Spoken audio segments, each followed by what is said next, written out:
Hi, my name is Robert. Please read the comments in the About section of this video. It has valuable information and updates. My YouTube channel has a disclaimer video that I encourage you to watch. And please like, share, and subscribe. I hope you found what you're looking for. Thank you very much for watching. Starting off the day with peaches, I have to tighten up some loose ends. I'm going to do my final coolant flush on this vehicle. Drain out the coolant in there. Add back the distilled water. I guess I'm going to do one more flush. Try to do a transmission flush real quick. Change the oil for the final time. And just do a couple of things to get this car where somebody can buy it today if they like. I'm going to start off by putting this lower timing belt guard on.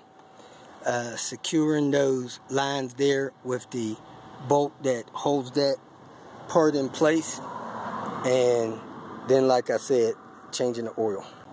Okay, have my tool in place, got it pinned. I put that guard on. After I pull the belt off, put the belt back on.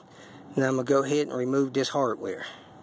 Here's the oil after just about 50 miles on it. This is the second oil change on this vehicle.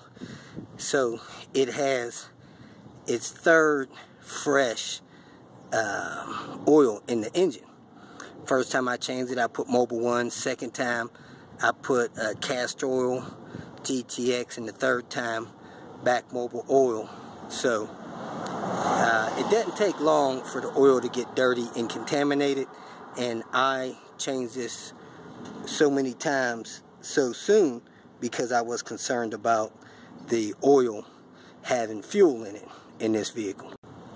The rapid changes, 3 changes within 100 miles, was my way of flushing it and not using different kind of additives. Round 2 on the tranny flush, it's a lot more red this time than it was last time. I don't know if you can see that good or not, but it's the second drain on it. So I'm going to put the plug back in it, drive it for 50 or 100 miles, and do it one more time.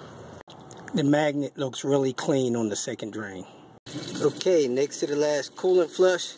A little bit of green stuff in there, not much, but I'm going to add back a gallon of distilled water, run the car for 10 minutes, drain that out, and then put in the coolant. I tested the low coolant light again just to make sure it works, and it did come on when the water level got down low, so should come on again here in a second.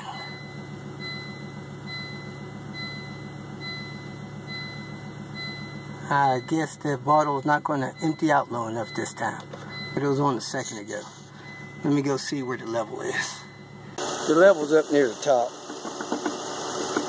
See it bouncing around there, so it's not going to come on again, but it is working. I was having issues with this alternator charging real low, but after driving about 60 miles, it gradually got better and better, and now it's charging at a decent level. Peaches in the garage to cool off a little bit so I can rinse it off. I'm going to replace the little plastic trim around the door handle pull. It's cracked, broken. I got one of those. Then the little door open light on the passenger side is broken and glued in place. So I'm going to pull that broken one out and replace it with one I got from the salvage yard.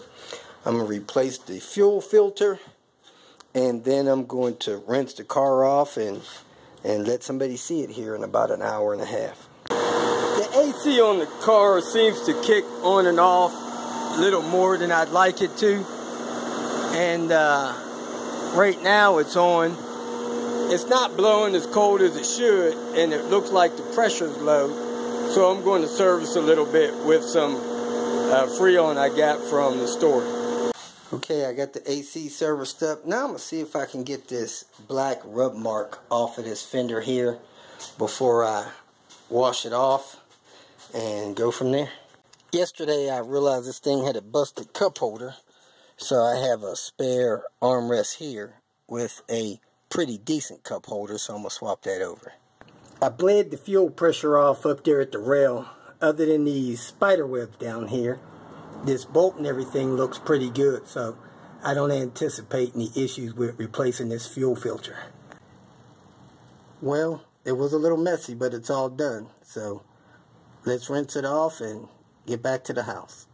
I used this McGuire's cleaner wax to get that mark off the fender. Usually I would use some rubbing compound, but man, that did a perfect job getting that black spot off, so I didn't have to resort to rubbing compound.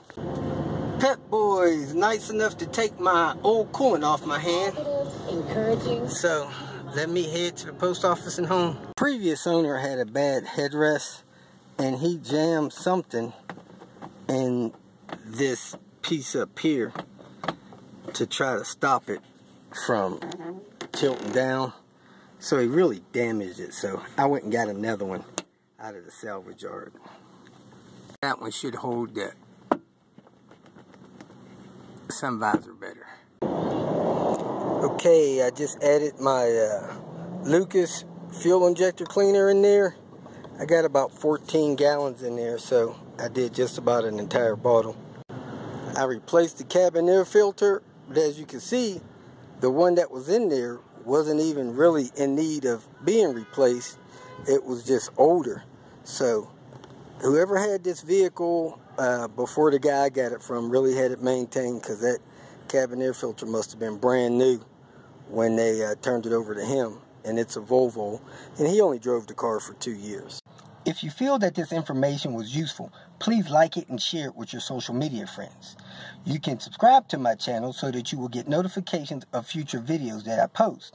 You can follow me on Twitter, and if you need to contact me directly, please visit my website. And if you have any questions, leave them below, and someone or myself will reply to them. Again, thank you very much for watching.